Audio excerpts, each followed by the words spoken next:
Was that your stuff? I don't know if I'm hungry or about to shit myself. G'day and welcome to episode 1 of Guns, Hoses and Stretchers. Oh, fuck, I wrote staging area wrong. No, I'm joking.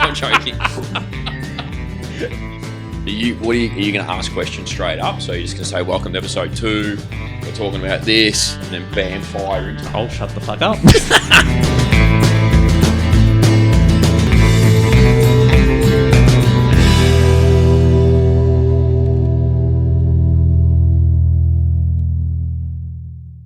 G'day and welcome to episode 3 of The Staging Area. I am Hayden Mack and that is Simon Roylance. G'day, Simon. G'day, Hayden. How you going, buddy? Oh, I'm not too bad. It's good, mate. I'm not too bad. Episode 3. Yeah, I know. We're into it. Flown. It's It's flown by. Fucking Fucking 3 weeks. so fast. 3 weeks in what? Already. Fucking 3 hours? So we're wearing the same clothes. What the hell? That's weird. We don't change clothes. It's like our uniform for this It is. episode. For these episodes, I should say. We're doing very well. We are. And, yeah. And I've still got a bad neck 3 weeks later. Oh, you haven't gotten sorted out yet? No, mate. No, still haven't got that sorted out 3 weeks on. Fucking hell. We're getting there. Oh, well, Slowly. you'll eventually get over it, I reckon, in the next recording session. So, this week's topic...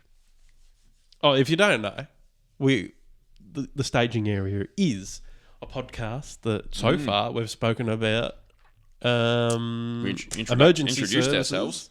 Yeah, we've introduced ourselves, but we talk about emergency services and what's going on in the. Well, In that we space. haven't spoken about exactly specific stuff yet. Not yet. We've We'll just get there. spoken about what is it? I forgot what we'd spoken. No, because it was so long ago. It was so long ago. No, it's fucking 10 minutes ago. We were talking about fire rescue and medical merging into a a nationwide civil defence. Is it a force or is it a service? Like a service, I suppose Okay. you call it. Yeah, So service, really. merging into a service. Yeah. This episode's topic is the same thing, but this time we're talking about the police, sheriffs, and corrections.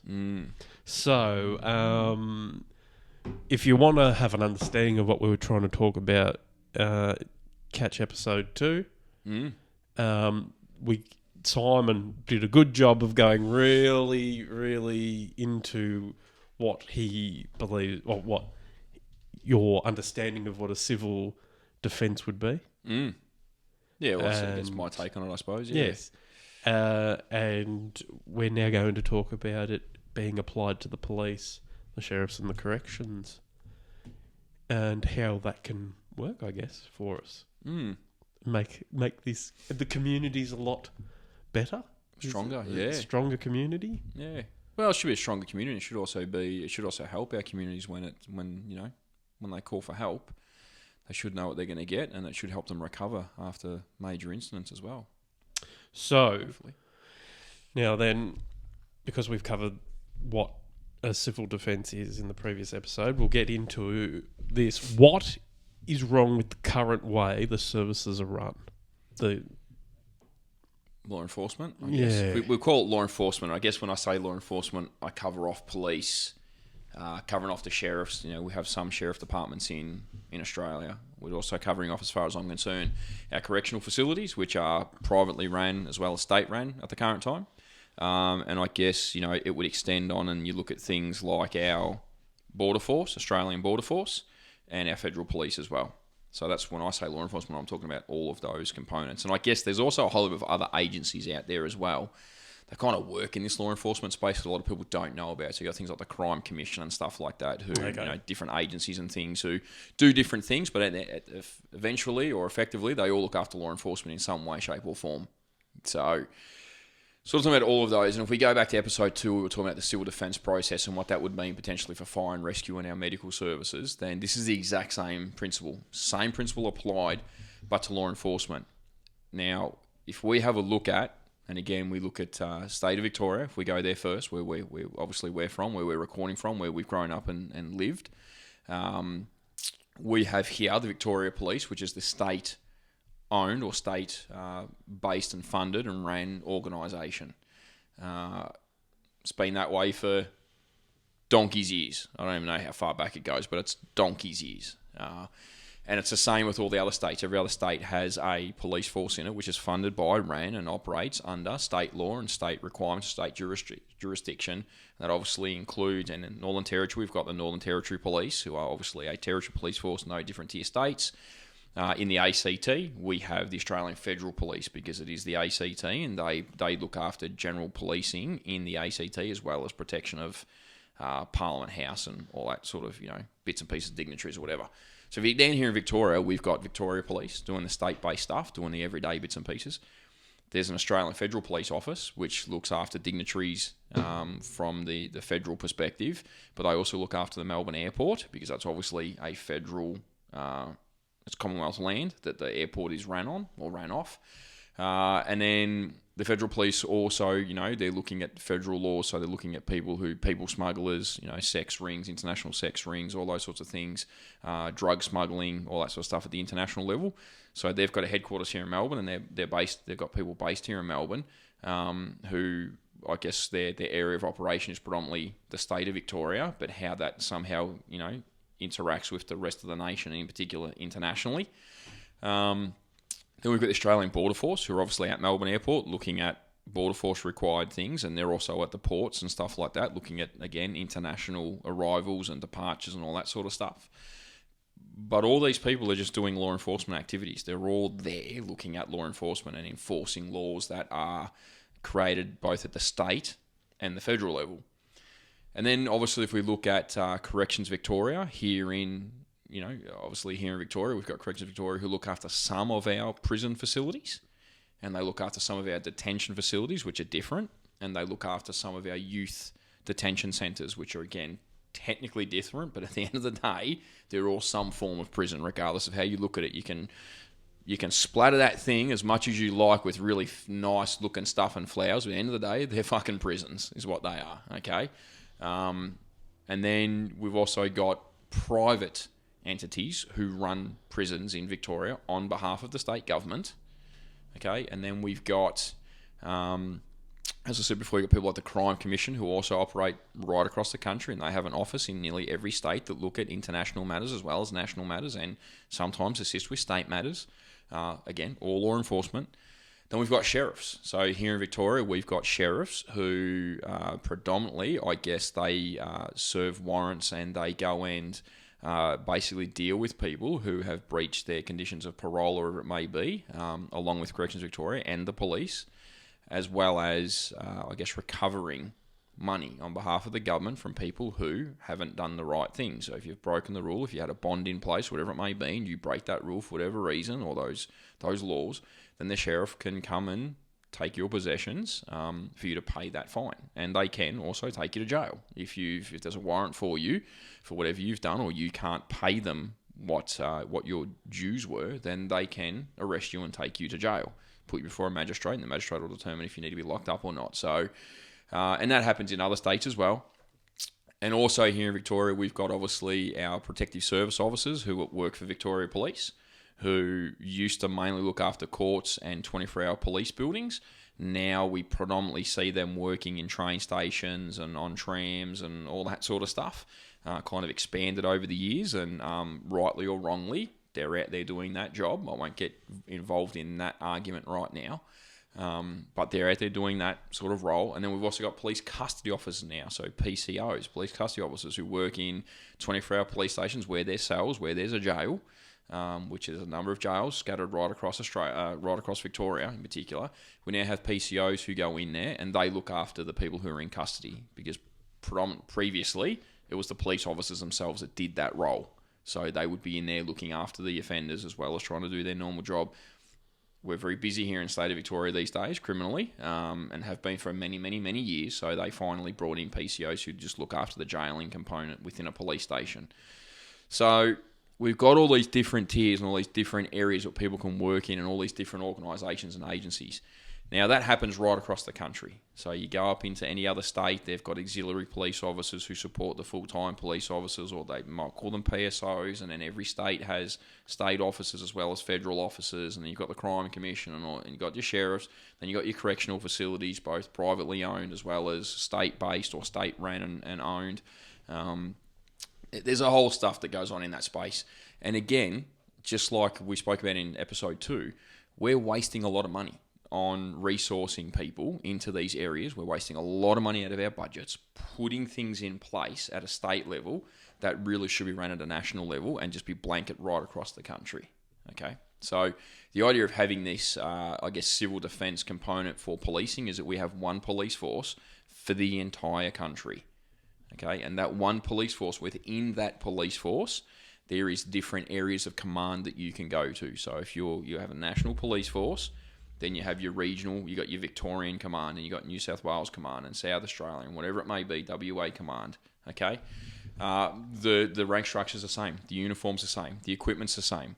We amend our laws. Yes, that will take a bit of time, and yes, it will take money, but we amend our laws across the country to be the same right across the board. Okay, so in doing so, we're saving, in the long run, we're going to save money. Initially, bit of upfront cost, but in the long run, we're going to be saving money. We have a better process where if a police officer is trained here in Victoria, they're trained at that national standard, the national expectation under the national laws that we put in place. If they then decide a few years into their career that maybe they want to move to WA for whatever reason, maybe family commitments, or maybe they just want to go to where it's warmer, I don't know, whatever. But they move to WA. The current process right now is if you're a trained police officer in Victoria and you want to move to WA, okay, you have to go back through the recruitment process again when you get to WA. The entire process again. And if you get selected, you have to go to their police academy and go through the entire process again of being trained as a police officer, even though you've already done it and you've already got skills in that space. You go through the entire process again. And it's not just about their state laws, it's about the entire process, re-qualifying for firearms. It's all because all these policies and procedures don't make sense right across this, all the nation, all the states. So you have to re-qualify and everything. Then you go into a process where you go back to the bottom of the rank structure once again. So you're back down here, and people, you're lucky that you've got that knowledge already, so it will help you throughout your days. But you have to sit there for a year or two before you can return to the rank that you may have been here in Victoria. Okay, it's ridiculous. It is. We're wasting a heap of money on training people who have already been trained. So the idea is we have that national concept, we have that national training process, we align all of our policies, procedures, equipment, weaponry, the whole box and dice literally, and then we can move resources when we need to, and people can transfer whenever they need to and have better career opportunities. Then within that organisation, we have a look at people who deal with state-based matters. So state-based policing, everyday policing, out on the beat every single day, dealing with communities and helping communities when they need it, doing all the preparedness stuff, all the security and all that sort of stuff, all the crime prevention work that we do. Then within that organisation, you will have, like we do now, we have specialised squads or units that you can eventually go to, and you can work in that and specialise in a particular area. It's the same thing here, where you could actually go and specialise in international law or international investigations or national investigations, where you go and look at people smuggling. You can go look at the drug process. If you wanted to work in a more customs type environment, so you want to go do that more border force stuff, you can go and do the border force stuff. You go on and do additional training, additional learning, as you would in any organisation at any other time of your career. You can go on and you can learn to be in that particular component. Then you can go work on the port, or you can go work at the airport, or do whatever it is that you're going to do, but you specialise in that particular area. Now, we can do this, and we can do this very quickly. We can do it very easily. When I say quickly, we can start the process pretty quick. Obviously, laws have to change, and that takes a little bit of time. Governments, legislation, we've got to bring some people together. It might take a few years to get all the laws in order, but we can actually start the process very soon and start to go down that space. Again, saving our community money, saving our government a lot of money. We can, in doing so, we can actually have better, I don't want to say better control, because I think that sounds like a bad word, but we can have better insight into criminal activity and criminal behaviour right across the country. Because believe it or not, the way our laws are set up now, you can break certain laws in Victoria, know that the police are coming after you, you can pack up your stuff, disappear overnight, go to another state, and you can't be touched. And then you get to start fresh in that state, being a criminal potentially, and breaking the law and doing things. And then once the heat's on there, you can pack up and you can go. And that is happening, regardless of what people want to say. That is actually happening. We've seen it happen before with certain criminal entities or criminal organisations where they know when the heat's getting on for a particular person within their organisation, they will pluck them out and put them in another state so that heat comes off. And if they haven't done something that is worthy or warranted for extradition, then those people can now run free in another state. And again, that same process, if we look at that, if they did something that really was quite significant, and a criminal was to flee, say, Victoria, and they went to, say, Queensland, for instance, if they happen to be captured up there, if the Victoria Police work out they're up there, and they speak to their counterparts in Queensland, and they do some surveillance, and go, yeah, this person's here, they then have to go through a whole process to get a warrant from court to extradite that person from Queensland back to Victoria. That's a bullshit process. That is ridiculous. If we know they're there and they've broken a significant law here in Victoria and they need to be charged for it and they need to be dealt with by the courts, then they should just be able to arrest that person and deal with that process up there. If our court system across the country was the same, our laws were the same, the process was the same, Queensland Police pick up that person, they arrest them, they charge them, they contact the member down here in Victoria and say, can you give us all the details, send your brief over, do this, do that, bits and pieces. They can deal with it up there. They can, if they want, they can either put them in front of the magistrate there to deal with it, and the magistrate deals with it, and they get the same penalty they would if they were down here, and then they get locked up in Queensland. Or the magistrate goes, no, you're going to go back to Victoria, and they just, because they've got that brief and they've got that warrant sitting there, they just sign the paper, yep, bang, you're going back to Victoria, and they send them back. And when they're getting flown from there to here, they're being flown by the same organisation, by the same law enforcement agency, is flying them there, hands over custody, they stay on that plane or get back on a new plane, and they go back to Queensland. Problem solved. But at the moment, we're not doing that. We're wasting a lot of time, a lot of money, and the criminals know this, and they're using these loopholes to bounce around the country when they can. Now, in the exact same process and the same theory, a couple of years ago, the Labor government, there was a bit of an uproar. There were some things, I can't remember exactly what time of year it was or when it was, but there was some uproar, there was some things happening in Australia at the time, and the Labor government was really fixated on and fascinated by creating a national driver's license. Okay? And people were angry, saying there's other things for you to be worrying about. Why are you worrying about this bullshit? Like, I agree, there was other things to be worrying about at the time, but they have to keep wheels in moving. If they've got other things going on, they can't just stop everything to deal with that matter. They've got to keep the country and the states moving. So they were putting this thing forward where we go, well, everyone gets a national license moving forward, and we bring all of our point systems and all of our laws come into line so that when you get issued with a driver's license, you might get issued here in Victoria, but it's actually a national driver's license. So if you break the law here and you lose points here in Victoria, that's one thing. But then if you went into New South Wales and you broke the law over there whilst driving, your points will come off your national licence there as well. And therefore, eventually, it might catch up with you and you lose your licence. Because again, right now, we have people here who can lose their licence in Victoria, can be suspended, disqualified or whatever here in Victoria.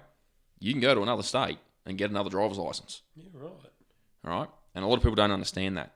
It's the same thing here. We're lucky we have the special constable rule here in New South Wales here in Victoria, but it works with New South Wales, and I'm sure it happens in other places as well, where the police on the borders are trained to be able to work with their counterparts over the border because, maybe there's no police available in New South Wales to go to a small town up along the Murray. So Victoria Police are able to go into that New South Wales town and actually enforce their laws.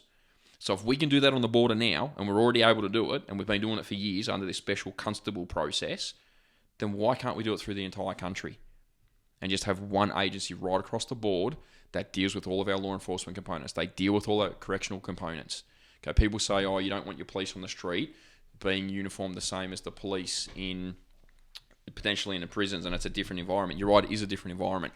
But under that civil defence process, you can have a policing command, you can have a correctional command, and you can have your sheriffs.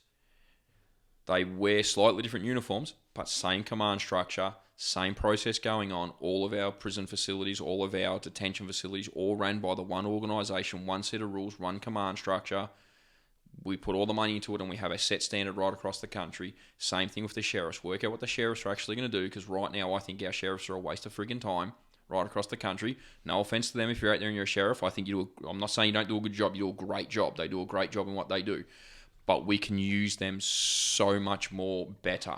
The resourcing that we're putting into them could be so much greater. The ability or the capability we could build within our sheriffs to do more work around the country could be so much greater than what it is right now. And we've got people in those organisations saying they want to do that. They actually want to be able to have better capability. So let's do it. And in doing so, we're strengthening our communities and we're strengthening the people who are in those organisations already. Okay. So, by the looks of it, you're wanting to... So you're kicking out the state government making laws, basically. Mm-hmm. So, is that what your aim is? That national, what is it? The feds take up lawmaking abilities for across the. Well, they do now, it's not necessarily the for feds. The states. I don't know if it's necessarily the feds, so to speak, but we have one law enforcement agency across the board, and then just like when we spoke about the fire rescue stuff earlier, the state government still has to have buy-in about their laws. 100% they should have buy-in about their laws. They need to. But instead of having laws here that then aren't enforced or can't be enforced in another state, we change that and we go, right across the board, we're going to have the same set of laws in this country. So no matter where, even just as a community member, you know, you want to move, let's just say you move from Victoria and you want to move down to Tasmania. Hey, fantastic. Go down to Tassie. Beautiful. It's nice down there. When you go down there, you know the laws are the same down there. You know, if you get pulled over for speeding, this is what the requirement's going to be. This is what you're going to have to do. This is what your points are going to be that you're potentially going to lose. If you move there and you live in that community and you know that if you decide that you want to grow marijuana in the back of your house and a hydro set up, when you get caught, this is what the process is going to be. This is what the law says, because it's going to be the same laws right across the country, enforced by the same organisation, with the same criminal justice system working under the same laws federally, nationally, at the state level, whatever you want to call it. It's right across the board. We still have people at the state level who deal with law as a part of that. They sit on all the state representatives sit on the overarching committee to help manage this federal national organisation, and we get our states and our feds to work together finally in one unison, in a bit of harmony together, to create this process throughout the country. All right, so you're not abolishing the state government. No, 100%, not abolishing them at all. Right. But let's make it stronger. And they still have their opinions. They still have their capability. We still have all those legal systems in place, and we have all that state representative. But we have a national committee that oversees that and goes, right, let's make these laws, and let's look at these laws and go, we need to change that. We need to upgrade that. That needs to be included. Let's pull that one out, because we've still got stupid laws here in Victoria. Did you know that? We've got laws here. There are some stupid laws around the joint. Yeah, I mean, we've got a lot of stupid laws in this state. Isn't there like something you can't... I think there was one. I don't know. It's something about changing a light bulb. Has to be done by an electrician. Yeah, yep. I think that's Victorian. I think it's Victorian. Like yeah. And I can't say for sure, and we say this all the time, for the podcast, let us know if you disagree or you've got some theory or some opinion on this, chuck it in. If you've got a legal background and you want to tell me how this doesn't work, then throw it in there. Let's have the conversation. We'd love to hear from people. And someone might be able to tell me this, but I remember when I was at the police academy in Victoria, we were taught, there was 2 laws that we were taught just in relation to, I guess some of the laws that are still in play here in Victoria. Now, they may have been revoked since that time. I'm going back to 2000 and... was I squad 10 of 11, 12? So I'm going back to 2011, all right, when this sort of stuff was shared with me. But as far as I know, it's still in play now.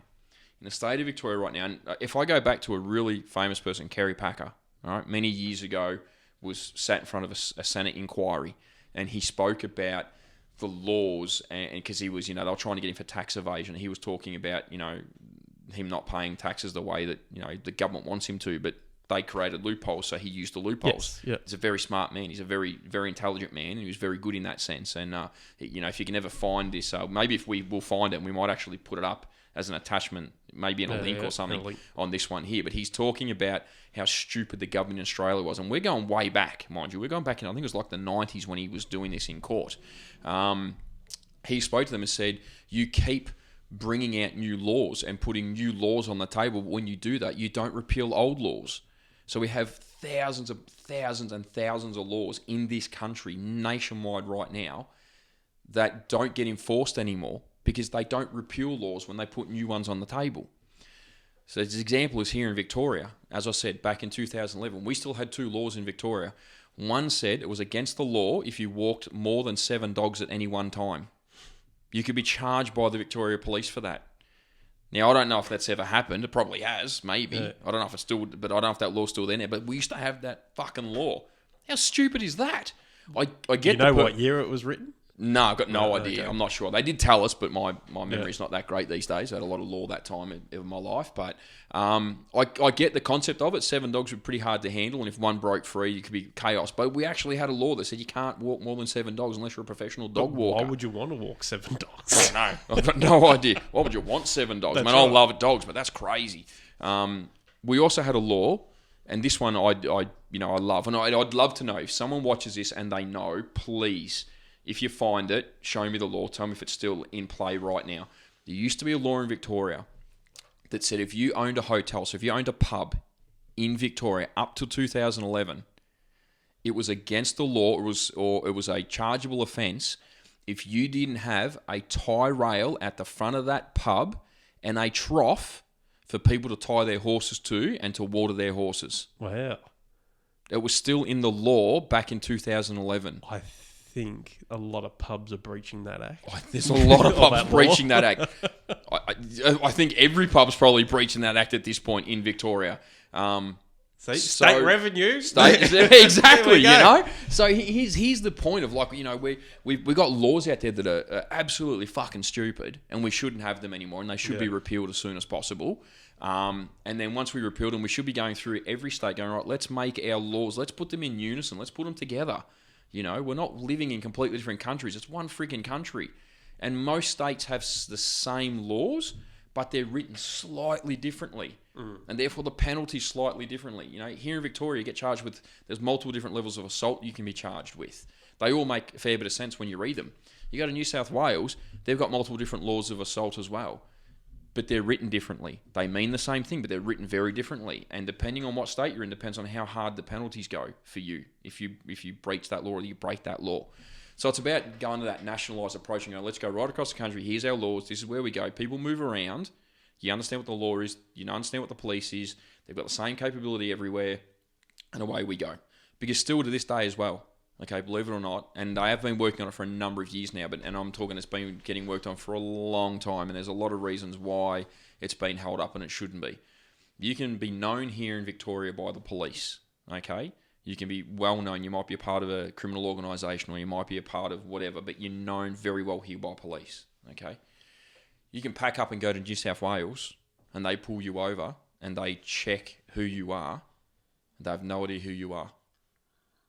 If you haven't broken the law there before, or you're not flagged in some way, shape or form on the international or some sort of national systems that they sometimes utilise, police up there may not know who you are. They may not know that you like to carry firearms, or that you like to assault police, or you like to assault women, or that you've got, family violence orders in place, Now, if I was to take this back and show you where that can be quite dangerous and detrimental, it's dangerous and detrimental regardless, but if you have a look at it, do you remember those 2 dudes a couple of years ago? They were, and I don't mean this in a funny way because they've hurt a lot of people along the way, but they were deemed as Australia's best hide and seek winners, the father and son, who'd been on the run for like 5 or 6 years, and they ended up finding them they found them near the Victorian New South Wales border. Okay. And it was over a couple of days, they rammed some police cars, there was a couple of shootouts and things, they finally got arrested. But they'd killed some people along the way to take ownership of a property, and nobody knew that they were there. They'd been there for ages, and no one knew they were on this person's property. They'd killed the people involved, and they were hiding there. The police in Victoria and New South Wales knew who they were, but they had been up at Queensland at one point, and Queensland police didn't know they were there, didn't even know who they were, because the systems don't talk. How ridiculous is that? With the population growth we have in Australia right now, we need to have a law enforcement systems in place and agencies in place where no matter where you go, you can be tracked. Now, there's going to be a whole heap of people who jump on the conspiracy theory bandwagon here, yeah? I can see it in your face already, all right? There's going to be people jumping on going, oh, you're giving more control to the police and we don't need any more control. And look what they did during COVID. And I get all those arguments. I do get them. And in some respects, I do get a little bit concerned about how much reach the government has these days with people. But at the exact same time, okay, if the police aren't using it for the wrong reasons, then it's all good, okay? And I wholeheartedly believe that, you know, a good 90% of our police right across the country are there for the right reasons. I say that because when I was one, I was there for the right reasons. I obviously have family and friends who are cops now, right across this country. They're all there for the right reasons, okay? It's the government that forces them and uses them as pawns in a really nasty chess game on a regular basis, and that's not right, okay? That's not fair. But when it comes to police in any jurisdiction in Australia, knowing that a pedophile has just moved in to their neighbourhood, they should all fucking know that. Yes.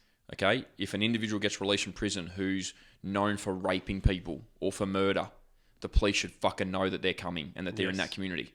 All right? If you are a well-known drug dealer or human trafficker, and mate... Sorry, Australia. I hate to, you know, if I'm the one who's bursting your bubble here or I'm giving you information that scares you, we have people in this country who are actively involved in human trafficking. Mm-hmm. Okay? They're bringing people in from overseas who have been smuggled in here, and they're also getting our people and taking our people out as well. Don't think that's not happening, because it is. Open up your eyes. It is fucking out there and it's happening. All right? There's so many examples of that stuff going on. But again, if they move around, and these organisations know this, if they move around, they can fly under the radar for a long time, and then they can almost just disappear as well.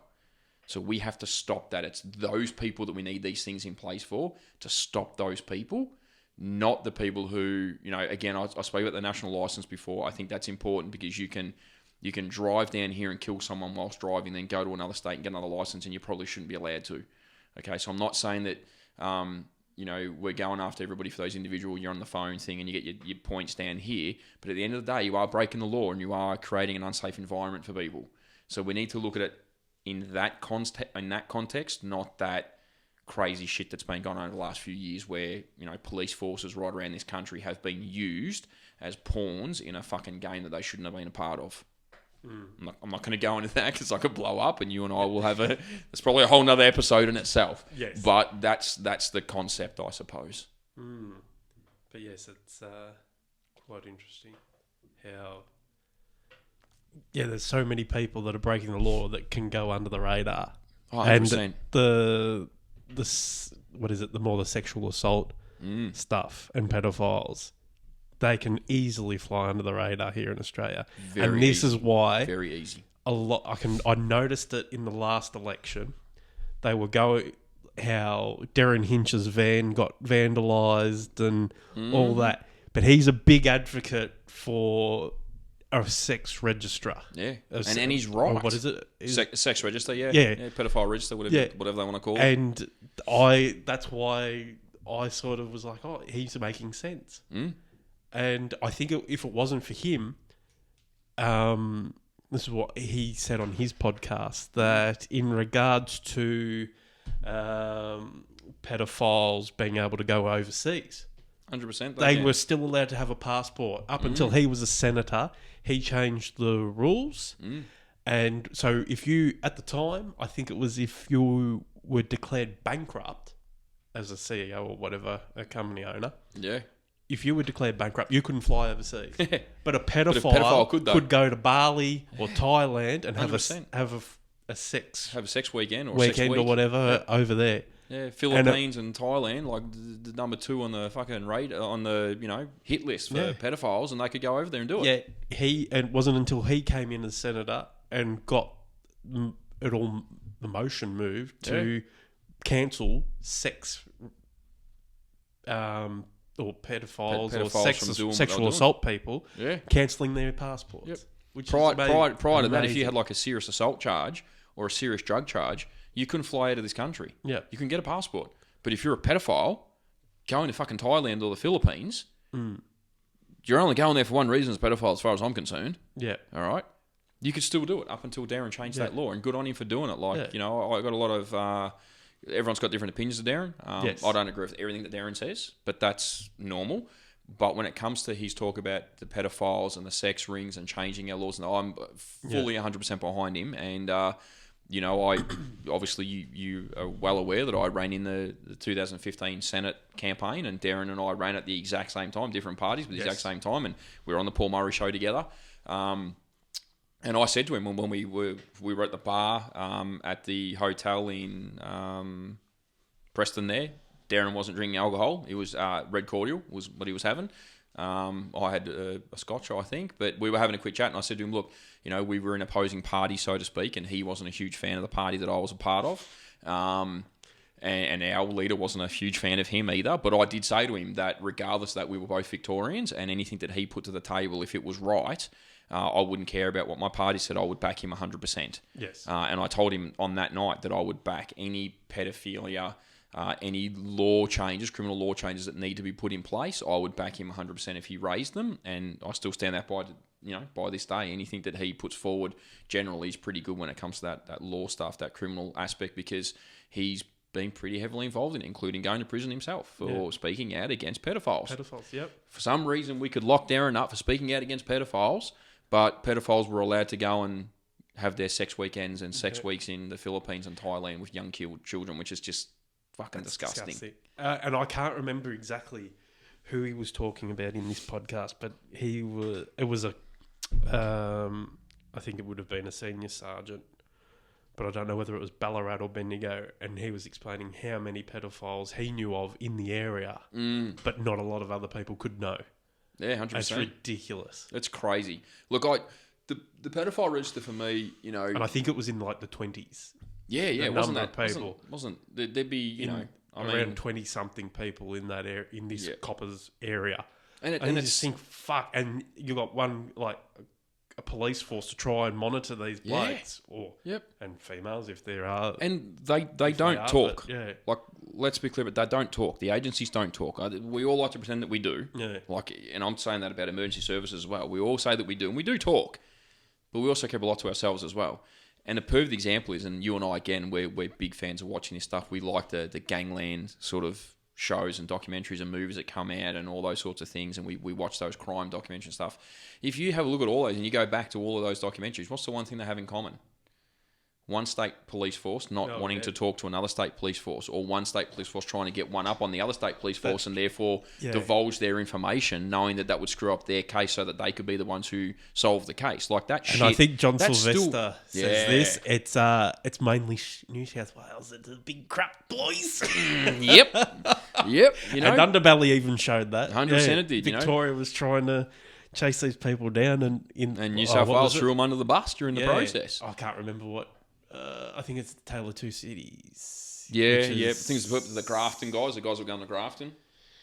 Yeah, In I think so. that sort of episode, that process. I think it was. Yeah, Hopefully it's changed now. I'd like to think it's changed now, and I'm sure it has. But there is still a little rivalry that goes on, and we still don't share the information the way we should. Yes. Where if we had one system that the information was going into, then it would be shared.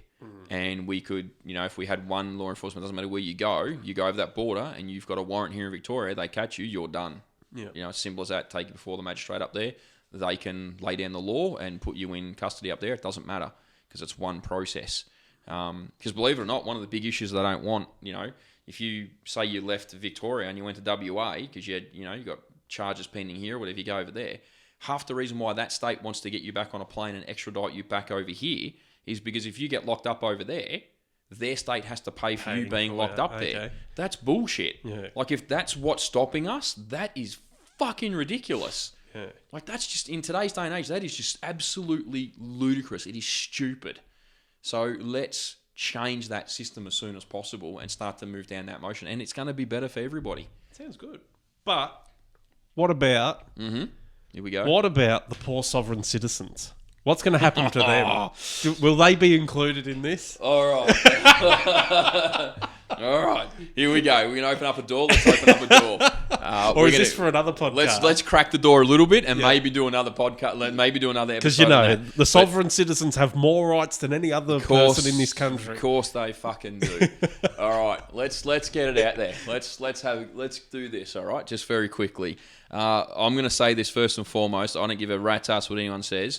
I love a good conspiracy theory. Okay. I love a good conspiracy theory, and I reckon in the last 2 years, a lot of conspiracy theories have come true. Regardless of what people want to say, a lot of conspiracy theories have come true in the last 2 years. All right, and there's a lot going way back. That's the theory still out there that Elvis is alive, that JFK is alive, Oh, I've been saying that they're all on. Elvis. No, but Elvis one. people believe Yeah, it. okay, People right. believe he's on an island somewhere. Yeah, I'm not saying I believe it. But people saying he's on an island somewhere. Okay, MH370.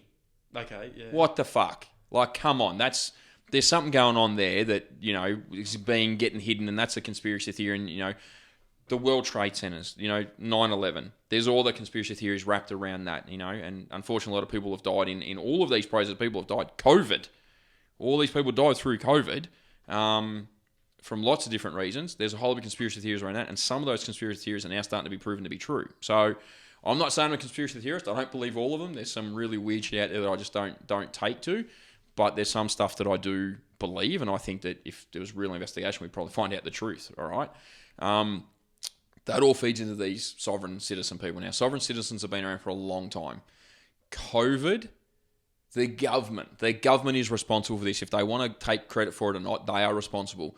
The government woke up the sovereign citizens within this country and pushed them to the forefront, and now they're out there. Okay? Call them what you like. Call them cookers. Call them sovereign citizens, conspiracy theorists, tin hat, foil wearers, all this shit. Whatever. At the end of the day, everyone's entitled to their opinion. Okay? If their opinion leads to danger, where people can be harmed, hurt, killed, whatever, then it needs to be stopped as far as I'm concerned. Okay? But if people have got an opinion and they've got some real facts and maybe they're just concerned and they want to voice that, and then when it's voiced it sounds really weird to other people, okay, whatever. But sovereign citizens are going off this weird tangent lately where I don't have to give you my driver's license because I'm traveling from from point A to point B. Yeah, because I'm not and driving. I'm not driving. I'm Yeah, it had traveling. something to do with some fucking law. Some bullshit. Or is it the dictionary meaning? Yeah, some bullshit. But here's the thing, right? You as a sovereign citizen chose to go to, let's just say, Vic Roads and get your license. Yep. You chose to pay the corporation that you don't believe in to get a license. And you've signed the card. And you signed the paperwork to get Yeah. the card. And then you paid that so-called corporation that you don't believe exists money to get your license so that you could drive. You then paid the same corporation that you don't believe in money to register that vehicle so you could drive. And then when you get pulled over by the police, you want to argue with the police and say that they're responding to a corporation. Now, I've looked at the law myself. I get where you're coming from, right? I get where the sovereign citizens are coming from. I actually understand. I get it, right? The law, if you look at it, the police force is technically a corporation. I get it. They're a corporation for tax purposes so that they can get, you know, tax breaks and things like that under the business thing so that they can try and put more money back into their organisation. It's no different to the businesses that I own. Okay, or any other person who owns a business. But yes, they are technically a corporation. Yes, there's all these bits in the law that jump around that would argue that police aren't really following the law, and there's been all this talk about, you know, now that the Queen's dead and Charles has taken over and he's the king, we're still reporting and swearing an oath to the Queen and all this sort of stuff, therefore that's not legal. Okay, yep, cool, let's have that argument as well. Got no issues with it. But at the end of the day, as a sovereign citizen, if you chose to pay for that license and you chose to sign that document saying I will abide by the law, and the law says that you will provide your license when the police pull you over, then you have to fucking do that. And if you don't, you're going to get charged. Here's another thing for sovereign citizens to think about. Police officers don't join the police. Most of them don't join the police force. I say most because there is some out there like this because I worked with plenty of them. But most police officers join the police force because they want to protect their community against pedophiles, rapists, murderers, people who are drinking and driving and killing people on our roads and all the other things, okay? That's why most police join. They don't join to be a stormtrooper for the fucking government, especially here in Victoria, all right? They don't join to be arguing with you, a sovereign citizen on the side of the road, about you fucking speeding at 130k an hour in a 100 zone, getting pulled over and then bitching and moaning about it because you got pulled over. Right? Then you want to pull out your sovereign citizen shit? Grow the fuck up. Right? If you don't want to drive on the road and follow the rule that you said you would follow and the contract that you fucking signed with that corporation, then take the fucking bus or a train. Yep. And don't harass the poor police members who are just trying to do their job because you broke the fucking law, putting yourself and other people in harm's way whilst doing so. Now, I'm not saying that the sovereign citizens don't have some of their bits are right, okay? Some of the things, some of them, the good ones say, they're actually on point and that probably should be looked at. But then there's a whole heap of bunch of people in that space that are just absolute morons. And they're targeting police for no reason, and they're putting police in harm's way, and they're upsetting the police who just want to do their damn job and go home at the end of the day. I can tell you right now, from being an ex-cop and still dealing with plenty of police and family and friends, most coppers don't like the government either. Yeah. And most of them don't believe in the laws that the government forces on and makes them do it. Is that because they're paying taxes as well? Fuck oath they are. So all these, again, sovereign citizens and there's other people. It's not just sovereign citizens. I love when they used to say to me in my uniform, I pay your fucking taxes. So do my taxes. Yeah. My taxes pay for me to be there too. I get taxed every day for working when I was a cop, and my taxes went back to paying me at some point, and all the other police, and so do your taxes. So again, if you want to fight the system, no worries. But do it when you fucking vote. Like, don't sit there and bitch and moan about the police and the processes that the police utilise or the laws that they utilise, and then bitch and moan, and every time there's an election, you go and vote for the same people every time because you can't be bothered. Well, if you can't be bothered, then shut the fuck up and take it like everybody else does. Otherwise, get active, go and learn about the laws, go and join a political party or create your own friggin' political party. We had many of those last year and the year before. Go and do all of those great things and then be active and have your voice heard. But don't target the poor people who are just trying to do their damn job and didn't join up or sign up to an organisation to do some of the things they've had to do in the last 2 years. Do I think police, and if I talk directly here, Victoria, I know it happened right across the country. Do I think the Victoria Police here, the members themselves, should have done what they did over the last 2 years? No, I don't. I wish they have all stood up. I've spoken to many of them. Many of them go, I didn't want to do it, but I needed to keep feeding my family. I get that. But if they had stood up, we could have fought back. They could have fought back a lot earlier, and the system could have been changed a lot earlier, and things could have been better for them. And many of them wouldn't now be in a job that they absolutely hate because of what's taken place. Because regardless of what we want to think about, the respect for police in this country has been significantly damaged in the last 2 years because of state and federal government. And it's going to take a long time for people to get their trust back.